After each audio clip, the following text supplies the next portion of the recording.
ත්‍රිමූර්තිය.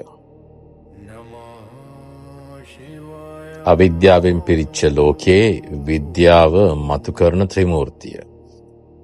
මේකටම තමයි කිව්වේ ත්‍රිපරිවට්ටය කියලා. සංවට්ටය සහ පරිවට්ට භූමිය තුළින් විවට්ටය වෙන්වීම. මේ ලෝකය සිහිනයක් මායාවක් කියන ලෝකයේ මැවීමක්, මහා බ්‍රහ්මයාගේ මැවීමක් කියන දෘෂ්ටියට කියනවා උච්ඡේදවාදී කියලා. විඥාන මායාව කියන ස්වභාවය, සිහිනයක් මායාවක් කියන ස්වභාවයමයි බ්‍රහ්ම කියන්නේ මේ ලෝකයේ මැවුම්කාරයක්. නිශ්චලව පවතින ලෝකයේ තුල ලෝකයේ මවන්න බ්‍රහ්මට බාර දෙනවා. ඒ මැවිච්ච ලෝකය රැකගෙන ආරක්ෂා කරගෙන යන්න විෂ්ණුට බාර දෙනවා. විෂ්ණු තමයි පැවැත්නම ලෝකේ.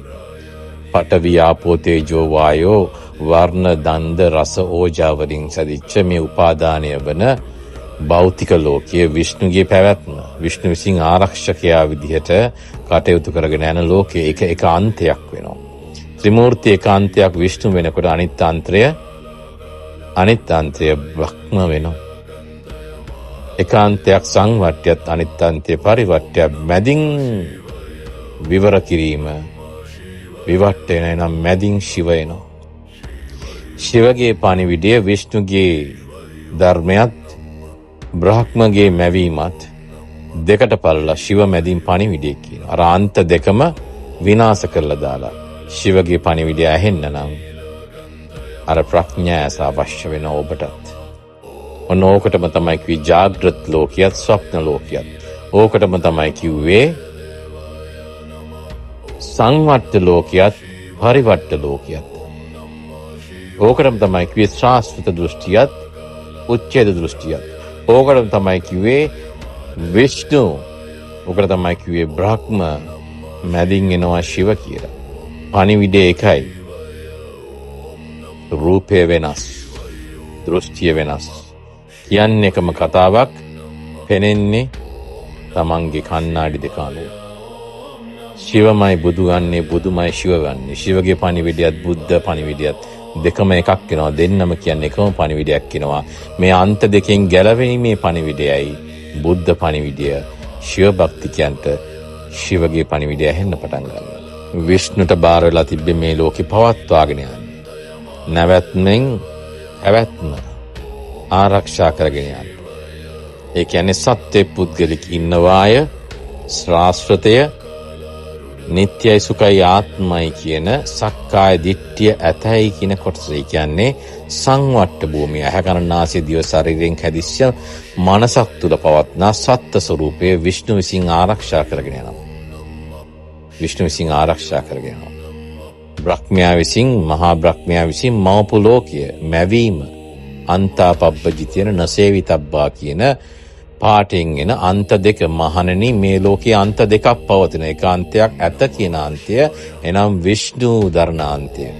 මහණෙනි, එක අන්තයක් නැත කියන අන්තය. ඒ කියන්නේ බ්‍රහ්මයාගේ මැවීම, සිහිනයක් මායාවක් කියන අන්තය. මේ ලෝකයේ මායාවක් කියන අන්තය. එකත් වාදයක්, මේකත් වාදයක්. ජාග්‍රත් ලෝකයේ සහ ස්වප්න ලෝකය. මේ දෙකම දකින්න තැන සුපුෂ්පති බවට පත් වුණා. ඒ කියන්නේ විවට්ට භූමියට එනවා. විවට්ට භූමිය. මේ විවට්ට භූමියේ ඇස පහදා ගැනීම තුරිය වෙනවා. තුරිය තුලින් නැවත නැගිටීම. ඒවන්ති පරිවට්ටං ද්වාදසාකාරං යථාභූත ඥාන දස්සනං සුවිසුද්ධං අහෝසී කියන තැන ත්‍රිශූලය මතුවෙනවා. අන්නේ ත්‍රිශූලයෙන් පෙනෙන ත්‍රිමූර්තිය, එක පැත්තක විෂ්ණු වැඩ සිටිනවා, එක පැත්තක බ්‍රහ්ම වැඩ සිටිනවා. මේ දෙදෙනාටම ආපු ප්‍රශ්නයක් තමයි කවුද හරි කියන එක. කවුද හරි කියන එක. කවුද හරි කියන එක තමන්ගේ මාන්නෙන් තර්ක කරන්න පටන් ගන්න මොහොතේ තමයි අර මහා ගින්දර ජාලාව මැදින් ගලන්න පටන් ගත්තේ. විෂ්ණු කිව්වා නෑ මමයි මේ ලෝකේ පාලකයා කියලා.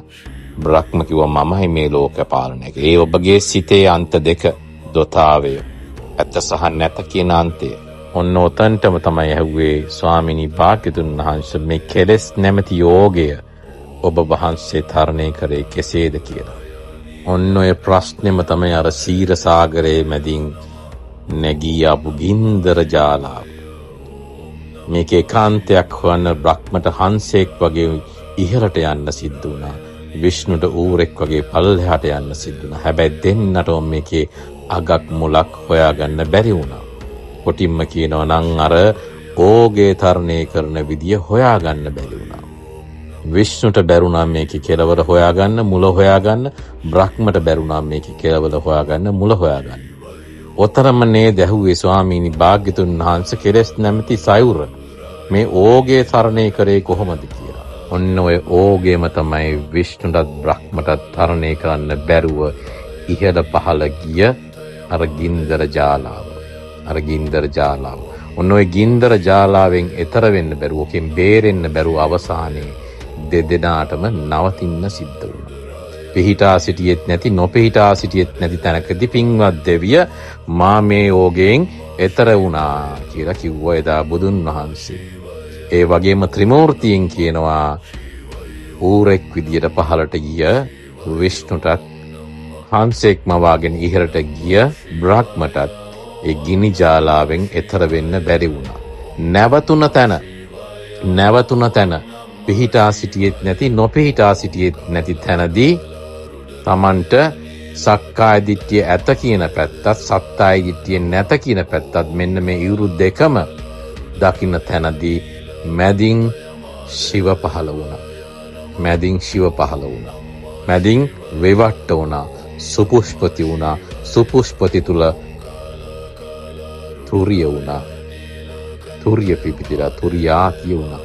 ඒවන්ති පරිවට්ටන් ද්වාදසාකාරං යථා භූත ඥාන දස්සනං සුවිසුද්ධං අහෝසි කියලා කිව්වේ අන්තාපබ්බජිතින මහණෙනි මේ ලෝකේ අන්ත දෙකක් තියෙනවා. එකක් තමයි ඇතයි කියලා හිතන් ඉන්නවා, අනිත් එක නැතයි කියලා හිතන් ඉන්නවා. එකක් තමයි විෂ්ණු කියන පැවැත්ම, අනිත් එක තමයි බ්‍රහ්ම කියන මැවීම. මෙන්න මේ අන්ත දෙකෙන් ගැලවිච්ච තැන ඔබට බුද්ධ වචනය, ශිවගේ පණිවිඩය ඇහෙනවා.